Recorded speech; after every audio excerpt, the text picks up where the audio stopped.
Presse In. Les décryptages de l'actualité vus par iWeb. L'information pour vous et avec vous en toute objectivité et impartialité. Presse In, je suis accompagné de deux journalistes d'investigation, Gilbert Ngonga et Jonathan Makila, à qui nous disons bonjour. Bonjour, je suis Katika, bonjour à Jonathan Makila, mais aussi aux auditeurs et internautes de iWeb. Jonathan Makila, bonjour et bienvenue. Bonjour chers confrères, bonjour à Gilbert, bonjour également à tous ces gens justement qui sont connectés en ce net moment sur les ondes de la radio iWeb. Très bien. Le candidat présidentiel Constant Mutamba a annoncé que s'il est voté ou élu président de la République, il fera la guerre au Rwanda afin de l'annexer, en même temps annexer le Rwanda comme la 27e province de la République démocratique du Congo. Et la compagnie Congo Airways a annoncé l'arrêt temporaire de ses activités dès ce lundi. Sont donc les thématiques que nous allons discuter ou analyser ensemble avec nos deux invités. Je commencerai avec Gilbert Ngonga.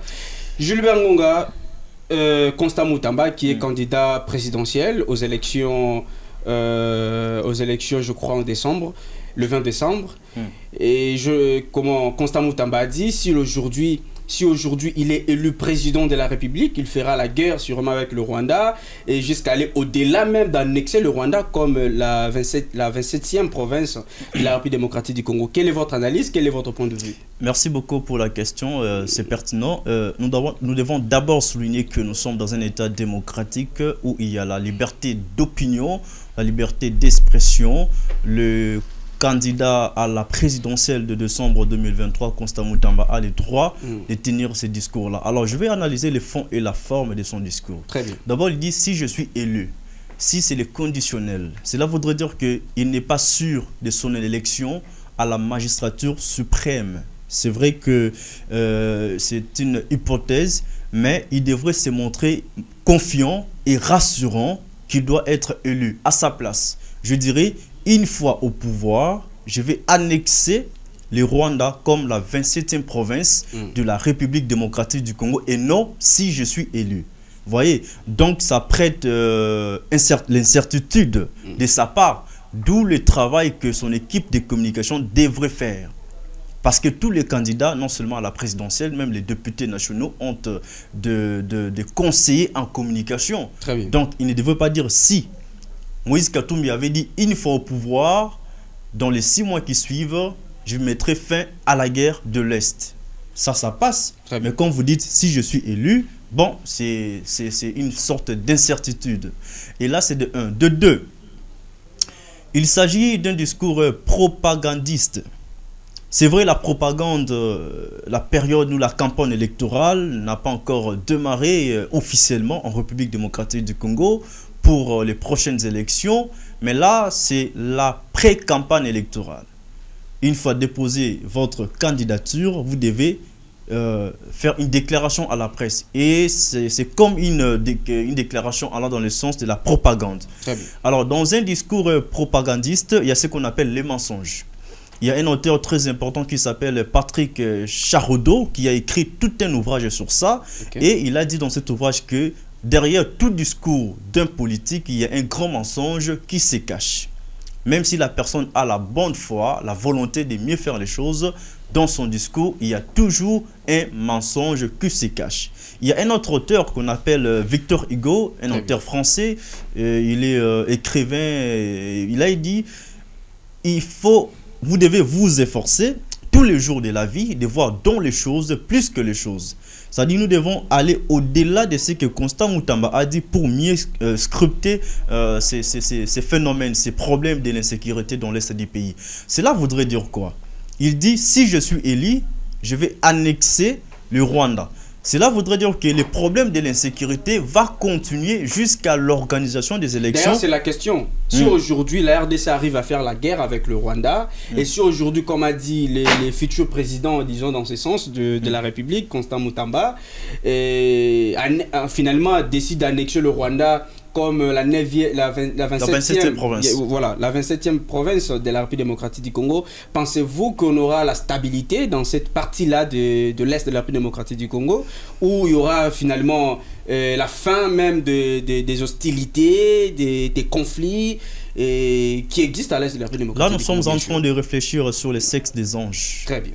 Il est presque difficile que Constant Mutamba soit élu président de la République démocratique du Congo.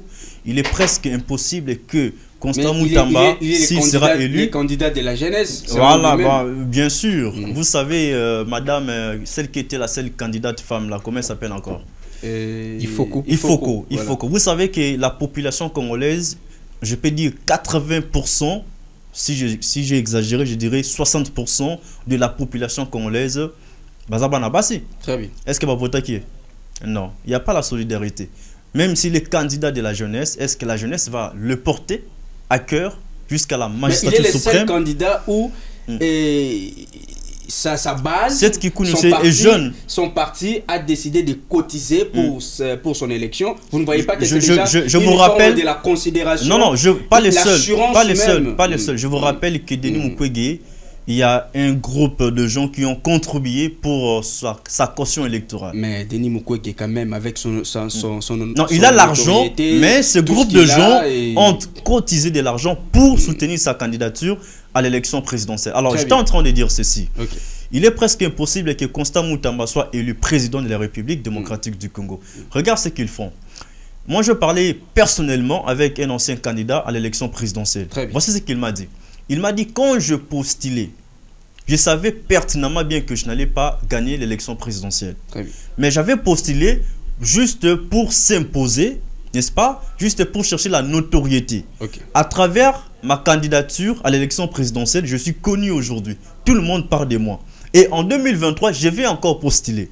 Pas pour gagner aussi, mais maintenant pour s'imposer, n'est-ce pas, sur la scène politique. Donc la première candidature pour ces messieurs-là, c'était une candidature de notoriété. Très bien. Et la seconde ou la deuxième candidature de 2023 sera celle d'imposition. Vous savez, c'est la même chose, je suppose, avec Constant Mutamba. Il sait pertinemment bien qu'il ne va pas remporter l'élection présidentielle, mais il postule juste pour créer sa notoriété. Vous allez remarquer, pour terminer, il va postuler et à l'élection présidentielle et à la députation nationale. C'est-à-dire qu'il n'est pas confiant qu'il va gagner à la magistrature suprême. Voilà pourquoi il est dans les deux places. À la députation, il peut gagner, mais là-bas, ça sera un peu difficile. Jonathan Makila, finalement, Constant Mutamba, sa candidature, c'est impossible qu'il soit président dans ce pays. C'est impossible qu'il soit élu. Selon Gilbert Ngonga, finalement, sa décision ou son objectif, sa vision de faire la guerre avec le Rwanda n'est qu'une utopie. Selon vous, qu'est-ce que vous pensez? Quelle est votre analyse? Vous avez déjà la réponse dans votre question. Et puis Constant Mutamba aujourd'hui s'est dit candidat de la jeunesse. De quelle jeunesse? Congolaise, bien sûr. De quelle jeunesse, justement, Mutamba fait allusion? Qui connaît Mutamba? Ici d'abord à Kinshasa. Qui connaît Mutamba? Qu'est-ce qu'il représente? Il a quel poids politique? Est-ce que le problème c'est d'avoir un poids politique? Le problème c'est être connu ou avoir une vision éclairée, un leadership fort, capable de transformer ce pays? Qu'est-ce qu'il a fait depuis qu'il est là? Lui, il a travaillé avec Tchibala. Très bien. Il a travaillé avec Tchibala. Il était parmi, justement, les gens qui ont donné du crédit, justement, à Tchibala après avoir été débauché par Kabila. Constant Mutamba a travaillé avec Tchibala et il a quitté comme ça les FCC ensemble avec Didi Manara et aujourd'hui s'est fait appeler comme ça d'un opposant républicain. C'est parce que nous sommes au Congo, voilà, les choses marchent justement de la sorte. Mais sinon, moi, je ne vois pas Constant Mutamba devenir président de la République. Il a parlé juste pour parler. Et puis même s'il devenait président de la République, il pense que c'est facile d'annexer comme ça tout un pays. Poutine pensait le faire aussi avec l'Ukraine. Aujourd'hui, ça fait plus d'une année. Non, c'est pas facile. Aujourd'hui, la RDC ou la population congolaise n'a plus besoin d'une personne avec des discours, avec des phrases, des mots. Non. Non, on veut des gens pragmatiques. D'abord, Constant Mutamba, qu'est-ce qu'il a fait? Si aujourd'hui, sa propre structure politique ou sa propre famille politique n'est pas connue du grand public, pensez-vous qu'il sera capable d'extirper la nation de sa précarité? Je ne pense pas. Ça c'est juste, comme a dit Gilbert, il a dit justement pour parler. Je repose encore la même question. Pensez-vous pour devenir président dans ce pays, il faut être connu? Il faut avoir une certaine notoriété politique? Mais c'est évident. C'est évident. Kabila est devenu président, il était qui? Non, mais Kabila n'était pas venu président. Il a succédé son père. Du coup, par les élections comme ça. C'est quelqu'un qui revenait, je ne sais pas où, avec ses bottes là, et du coup, il est devenu président de la République. Était qui? Tshisekedi Tshisekedi avait déjà une sorte de notoriété. C'est son père ou oui, même Tshisekedi le fils. Tshisekedi le fils pesait déjà. Bien que son père était un peu sceptique avec lui, mais le monsieur, aujourd'hui président de la République... Mouzé était où pour devenir président dans ce pays? Mouzé, c'est pas les élections. Très bien. Mouzé est venu mais il était connu?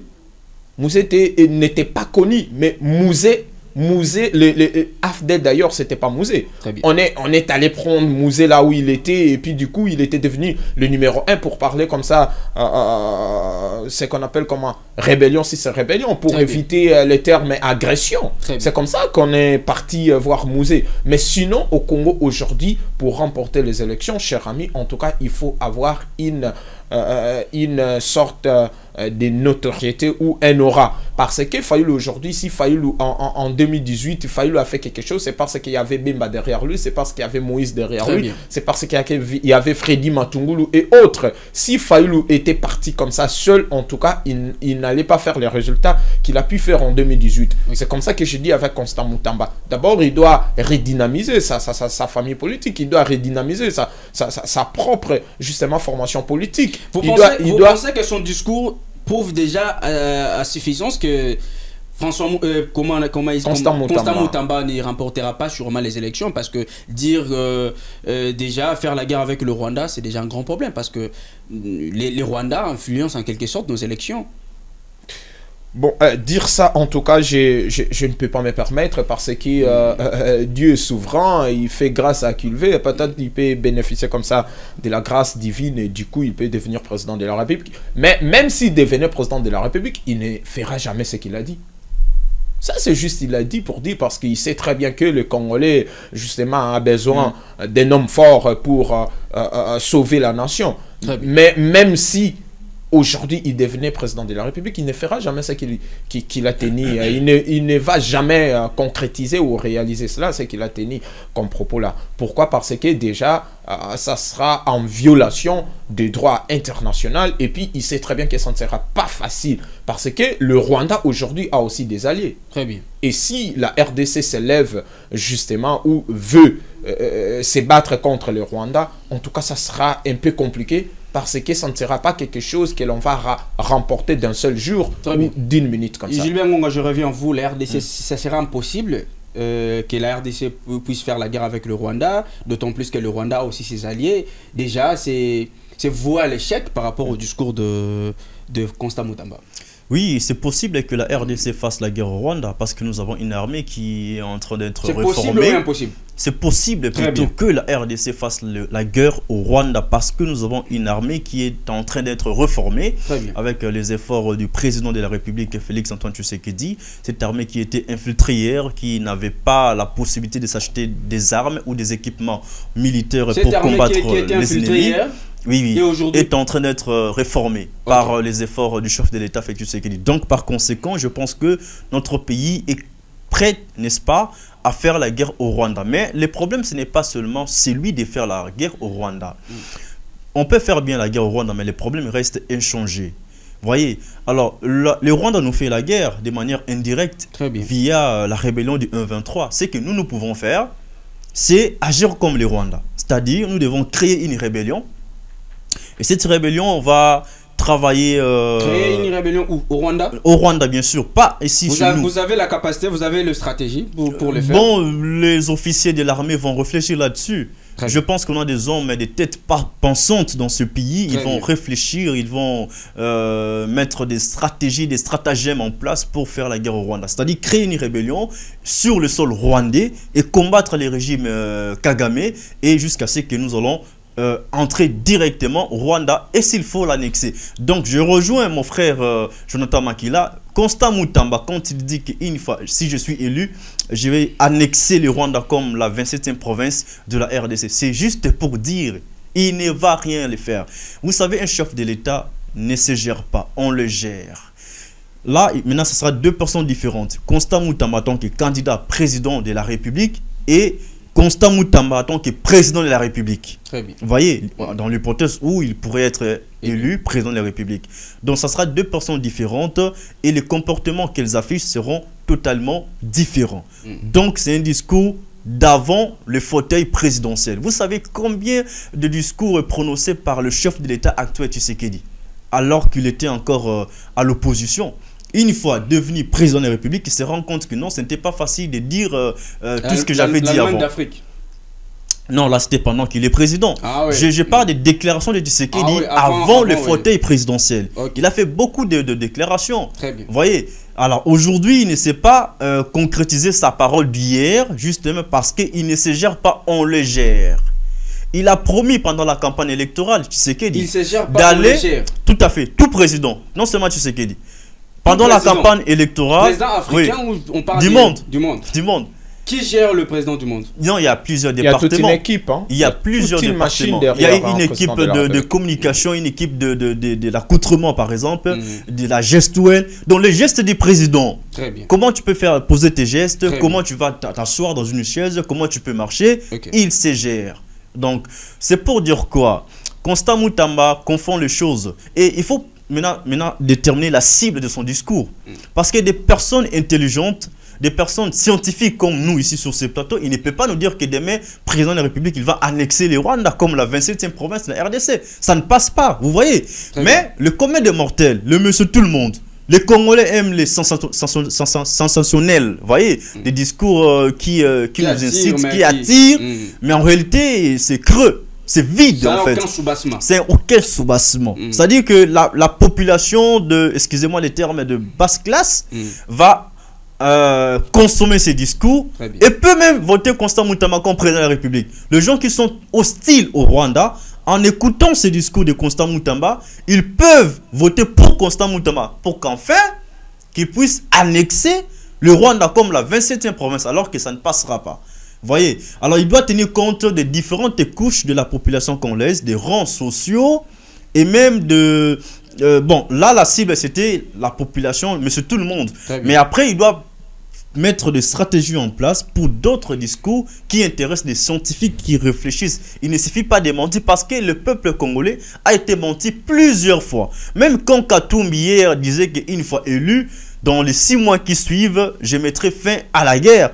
Mais attention, la guerre qui a fait des décennies, vous venez au pouvoir, 6 mois après, vous mettez la fin par quelle magie? Très bien. Vous avez quelle recette magique pour mettre fin à cette guerre-là? Jonathan, cela ne voudrait pas dire qu'on est pour la guerre. Nous voulons tous la paix, mais nous ne voulons pas des discours mensongers. Jonathan Makila, je reviens à vous. Gilbert Ngonga dit, nous avons maintenant une armée assez forte.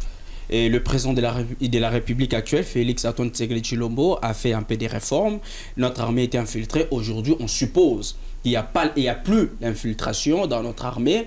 Vous avez dit par contre, la RDC serait incapable de faire la guerre avec le Rwanda. Mais si nous avons déjà une armée assez forte, vous ne voyez pas que faire la guerre avec le Rwanda, c'est possible, comme a dit Gilbert Ngonga.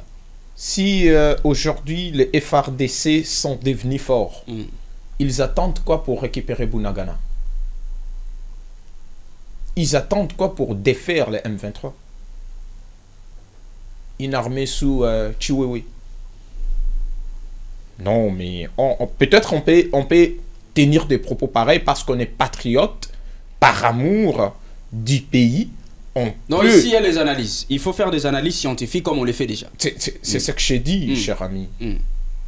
Avez-vous eu le temps d'escruter les curriculum vitae de M. Chiwewe, le chef d'état-major? Essayez de le comparer avec celui d'Assimi Goïta. Mais vous voulez dire quoi? Comment on peut accepter un père riche, mais les enfants meurent de faim tous les jours? Comment on peut dire ça? Comment on peut expliquer cela? Si notre armée était forte, aujourd'hui on n'allait pas avoir des problèmes sécuritaires. Et aujourd'hui, ça fait 5 ans, disons, que l'UDPS nous gère. Quelle réforme? On a vu des réformes, surtout sur la garde républicaine. On a vu des équipements. La garde républicaine qui a massacré la population civile de Goma. C'est ça les résultats de ces réformes. Mais les équipements quand même de militaires, on a vu un changement total. Ça se limite par là. Ça fait combien de temps Bunagana occupé? Il y a même un officier qui avait dit que l'armée a fait un repli stratégique pour contenir l'ennemi. Aujourd'hui, jusqu'aujourd'hui, l'ennemi n'a jamais été contenu. Jusqu'aujourd'hui. Et vous voulez nous faire croire que nous avons une armée forte. Mobutu avait une armée forte. Ça, c'est vrai. Mais aujourd'hui, nous avons une armée malléable. Une armée malléable.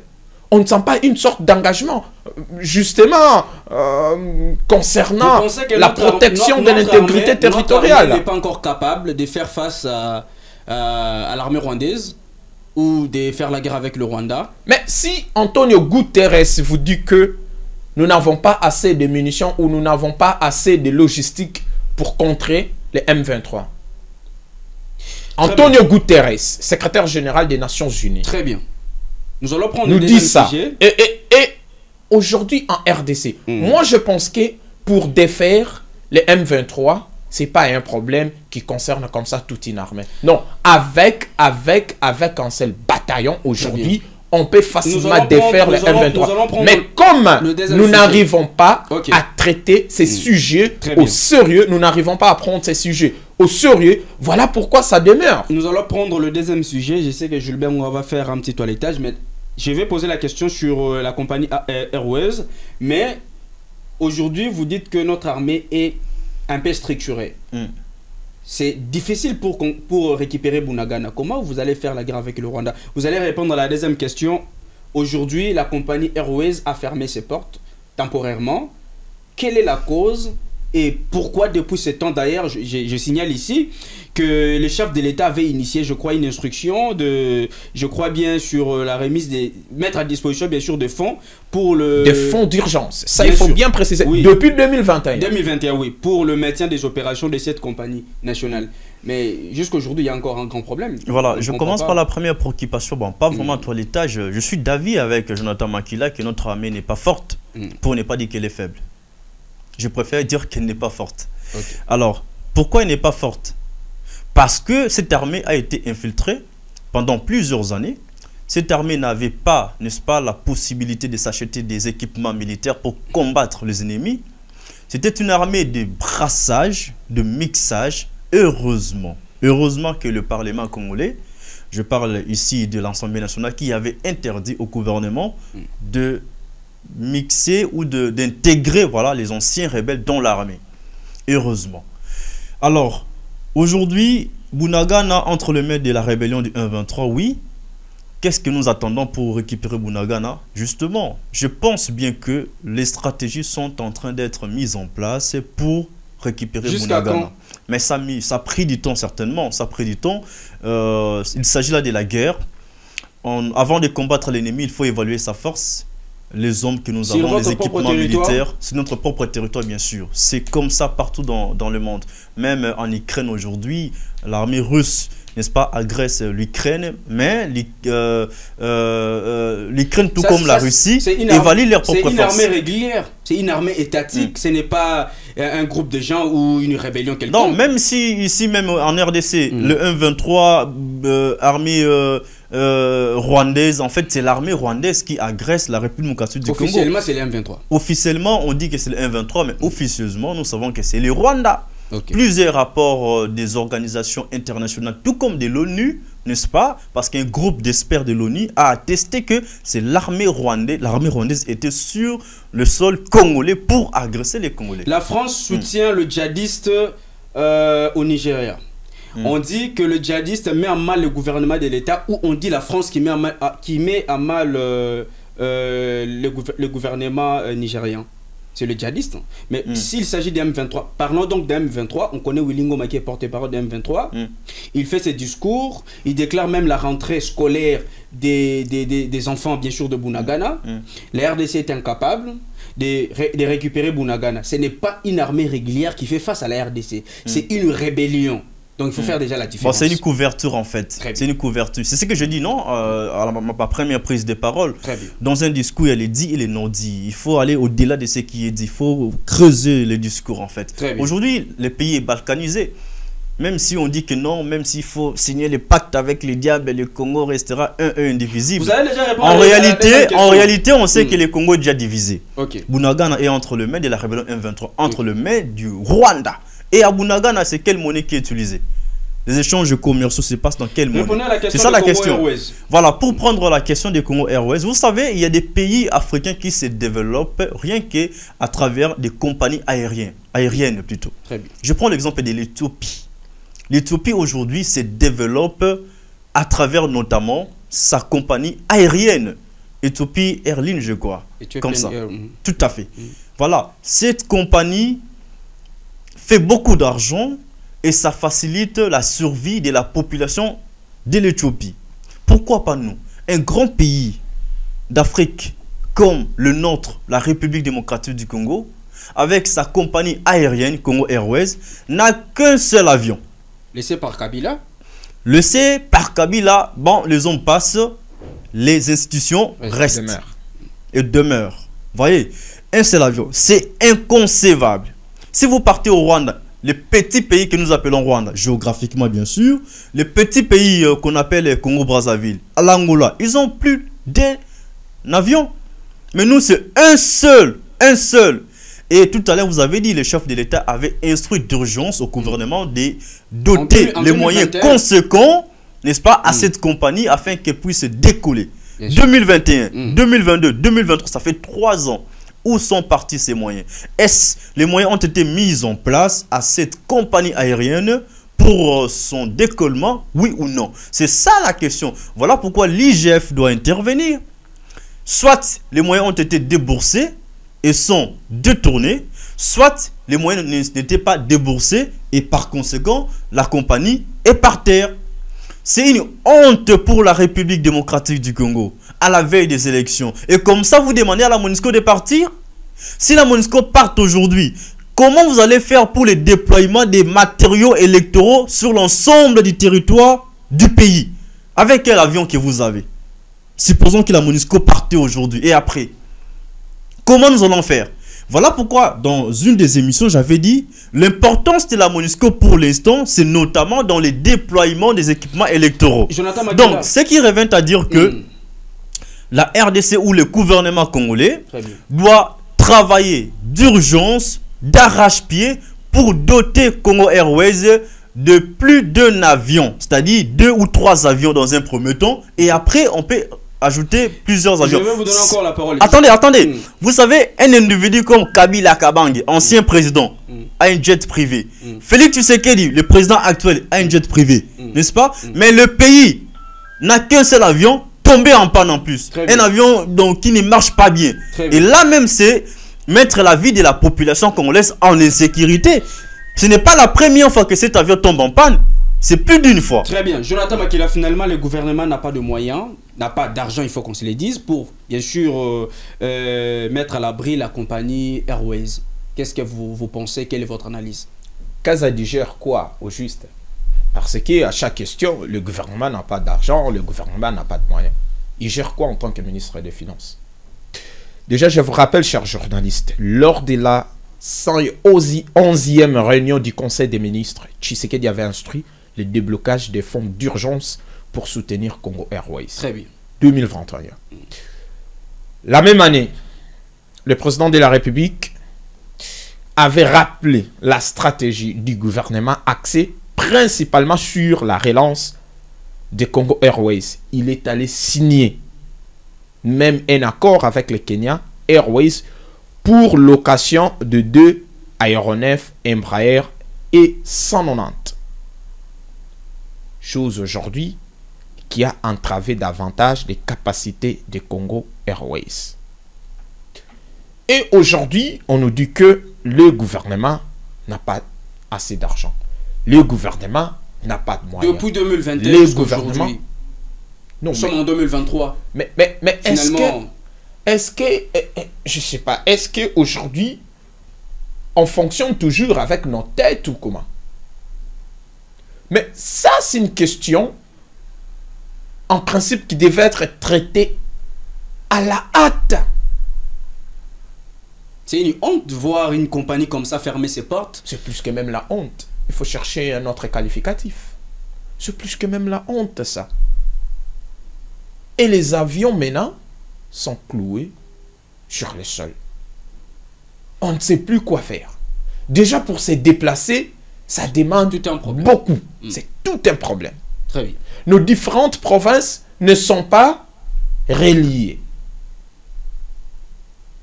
Et au Congo Seigneur, Congo Airways aujourd'hui, la compagnie se trouve dans l'incapacité de fonctionner. Et qu'est-ce que le gouvernement aujourd'hui va nous dire? On n'a pas d'argent. Est-ce que nos dirigeants arrivent quand même à comprendre que gouverner, c'est prévoir? Est-ce que nos autorités comprennent quand même que l'on doit anticiper, on doit réfléchir en amont avant que les pires arrivent? Pourquoi nous on attend toujours que les problèmes soient là et ensuite chercher comment y résoudre, y remédier? En lieu et place d'anticiper. Si Kabila a laissé un seul avion anticipé, le fait déjà de donner les instructions lors, je crois, des 111e, je crois, réunion ministérielle, si je ne me trompe pas, de mettre à la disposition, bien sûr, de cette compagnie de moyens nécessaires afin de relancer cette compagnie. Mais finalement, jusqu'à aujourd'hui, depuis 2021, jusqu'à aujourd'hui, j'ai comme l'impression qu'on n'a pas respecté les instructions du chef de l'État. Et on n'a pas respecté les instructions du chef de l'État. Qu'est-ce qu'il lui-même a dit? Qu'est-ce qu'il a fait? C'est quoi la suite? Et aujourd'hui, là où il est, hier, il s'est déjeuné avec les léopards. C'est bien, mais il faut aussi faire ça avec les petits frères et les petites sœurs qui se trouvent à Bunagana. C'est quoi maintenant la suite? Il a dit, c'est tout. Mais déjeuner quand même avec ça, c'est une parenthèse d'ailleurs. Déjeuner quand même avec nos joueurs, c'est en même temps reconnaître l'air. J'ai loué, j'ai dit c'est bien. Très bien. J'ai dit c'est bien, j'ai loué. Vous pensez qu'il mais il faut faire ça aussi avec voilà, les petits frères et les petites sœurs qui se trouvent aujourd'hui à Bunagana. Wilingoma, c'est un ennemi. Si vous êtes entre les mains de l'ennemi, en tout cas, même si vous donnez tout, Congo Airways, même si vous donnez tout, vous êtes toujours en insécurité. Congo Airways, il a dit, il a instruit. Ça fait 2 ans ou 300 jours pour jour depuis que le chef a parlé. La parole du chef n'est pas respectée. Est-ce que c'était juste pour dire, comme Constant Moutamba, ou c'était une décision réfléchie et puis du coup, le gouvernement n'a pas obtempéré ou n'a pas voulu faire la volonté du chef de l'État? Ça, c'est aussi une question. Est-ce qu'aujourd'hui, Nicolas Kazadi avait déjà déboursé l'argent? Ou on est en train de chercher ou encore, je ne sais pas trop comment trouver cet argent? Peut-être c'est ce que l'on veut nous dire. Oui. Mais moi, je pense que c'est de la honte, ça. Ça, c'est de la honte. Une grande nation comme la RTC, on ne peut pas avoir qu'un seul avion. On ne peut pas avoir qu'un seul avion. Ça c'est une honte. En principe, Tshisekedi est venu, il a trouvé un avion laissé par son prédécesseur Kabila Kabange Joseph. Lui, en ce net moment où, à 7 ans, on devait avoir au moins 4 ou 5. C'est lui qui viendra après, va encore rajouter. Très bien. Parce que la compagnie est déjà là, ça existe déjà. Tshisekedi a trouvé un seul avion et il est venu avec Azadi et autres. La compagnie n'arrive même plus à fonctionner. Pourquoi? Parce que la compagnie a des dettes. Pourquoi? Parce que la compagnie n'a plus d'argent. Pourquoi? Parce que le gouvernement n'arrive pas à tenir sa parole. Mais, je ne sais pas, Mobutu s'est posé cette question, où est-ce que nous allons? Est-ce que les gens arrivent quand même à se poser la question le matin comme ça, où est-ce que le pays se dirige? Parce que j'ai l'impression...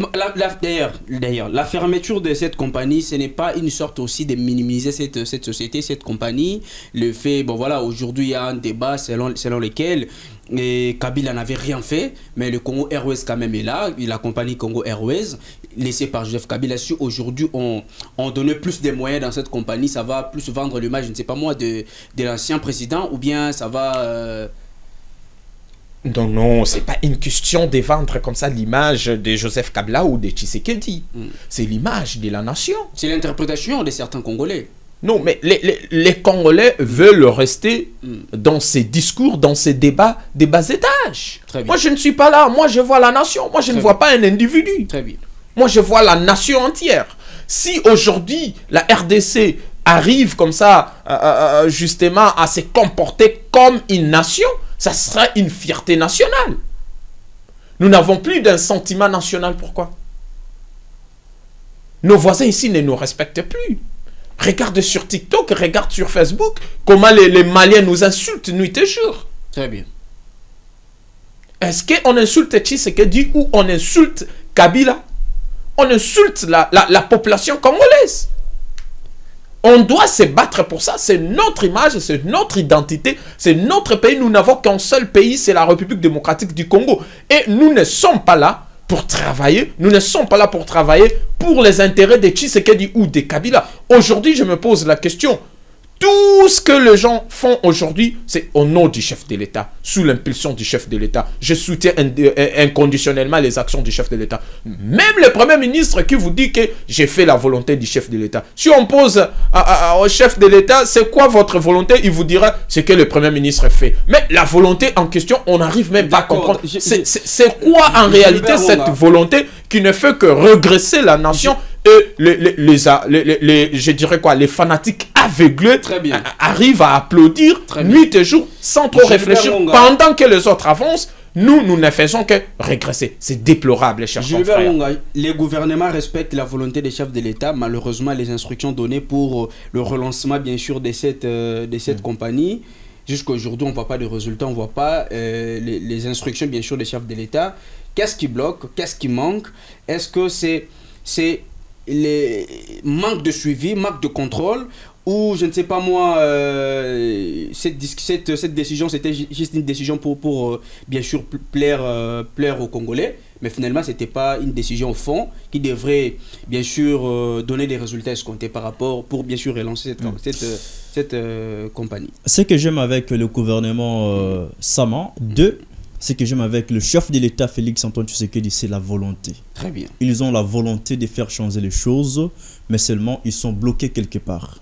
Cela voudrait dire que les responsabilités pour cette affaire sont partagées de part et d'autre. Très bien. Parce que dans un pays démocratique, il y a ce qu'on appelle la décentralisation du pouvoir, si vous voulez, la séparation du pouvoir. Le chef de l'État, c'est lui le garant du bon fonctionnement de la nation. Okay. Il a un gouvernement, n'est-ce pas, qui a pour mission de diriger les pays. Nous avons le Parlement pour légiférer les lois et tout. Alors, comme il y a décentralisation du pouvoir, les décisions viennent d'en haut et descendent. C'est maintenant au gouvernement de veiller à l'exécution des décisions prises par le chef de l'État. Très bien. Vous voyez? Alors, si le chef de l'État, pas si, parce que c'est vrai, il avait instruit au gouvernement de doter des moyens colossaux, n'est-ce pas, à la compagnie Congo Airways en 2021 afin qu'elle décolle et qu'en 2023 rien ne s'est fait. Le chef de l'État a une part de responsabilité en tant que père de la famille. Parce que rien n'est fait.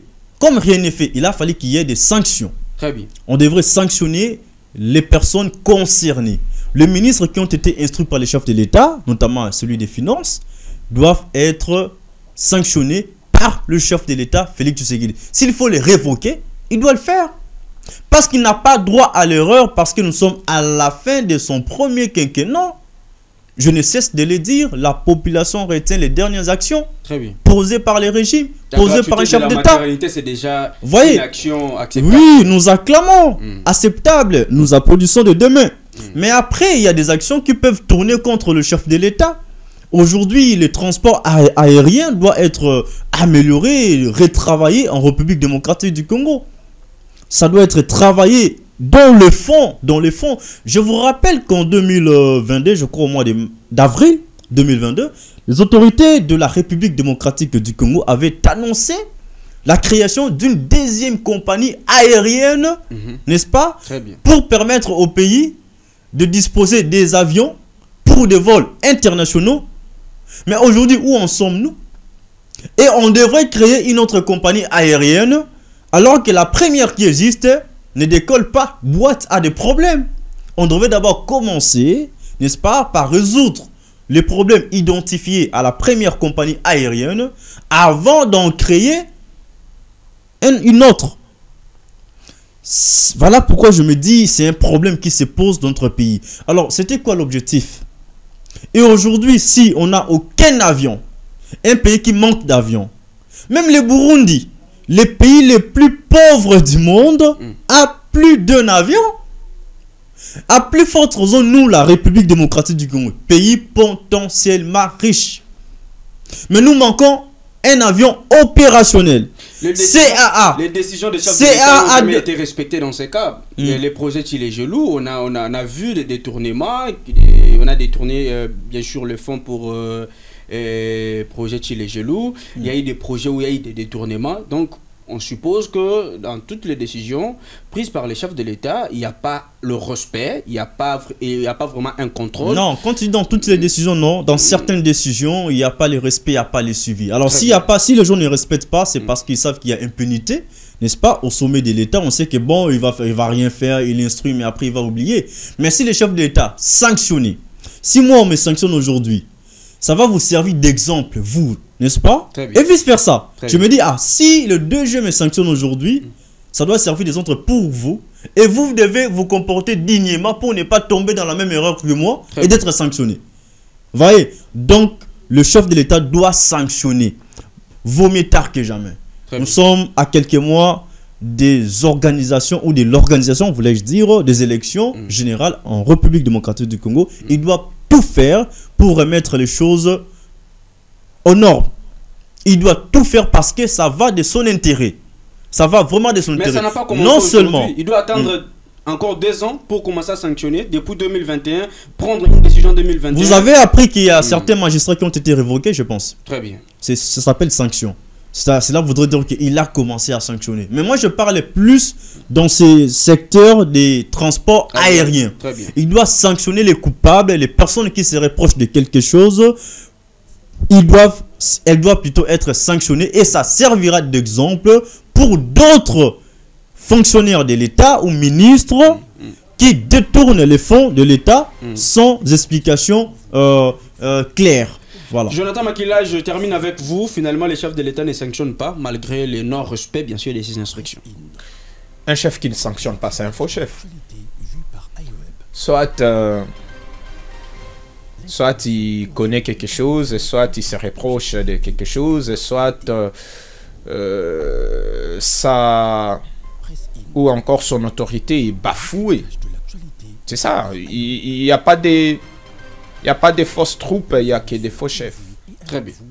Moi, je pense que Kamer aussi était sanctionné, hein, mais par après, on nous a dit que c'est un homme intègre, et puis du coup, il était acquitté. Bisselé était aussi arrêté autrefois et aujourd'hui libéré, donc allez-y comprendre comment ça fonctionne, comment ça marche. Parce que si aujourd'hui, notre président de la République, que je respecte énormément, que j'aime énormément, arriver à sanctionner, ça allait servir d'exemple. En commençant par sa propre famille politique. Parce que là-bas, il y a une sorte de débandade totale.